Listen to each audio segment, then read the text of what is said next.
హైదరాబాద్ లో విషాదకర ఘటన చోటు చేసుకుంది. మానసికంగా కుంగుబాటుతో బాధపడుతున్న ఓ యువ సాఫ్ట్వేర్ ఇంజనీర్ తాను నివాసం ఉంటున్న బహుళ అంతస్తుల భవనంపై నుంచి దూకి ఆత్మహత్యకు పాల్పడ్డాడు.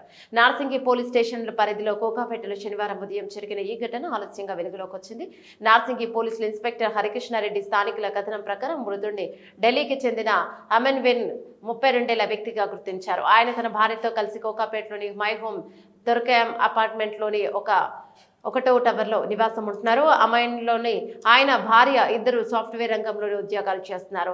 ఇక అమైన్ లైన్ కొంతకాలంగా తీవ్రమైన కుంగుబాటుతో బాధపడుతున్నారని, దానికి సంబంధించి చికిత్స కూడా పొందుతున్నాడని తెలిసింది. శనివారం ఉదయం కుటుంబ సభ్యులు ఇంట్లోనే ఉన్న సమయంలో అమైన్ జైన్ తాను నివాసం ఉంటున్న ఒకటో టవర్లోని 32వ అంతస్తు పైకి వెళ్లాడు. అక్కడి నుంచి అకస్మాత్తుగా కిందకు దూకాడు. దీంతో తీవ్ర గాయాలతో ఆయన ఇక్కడికక్కడే మృతి చెందాడు. ఇక ఘటనతో ఆ కుటుంబంలో తీవ్ర విషాదం నెలకొంది. సమాచారం అందుకున్న వెంటనే నార్సింగి పోలీసులు ఘటనా స్థలానికి చేరుకున్నారు.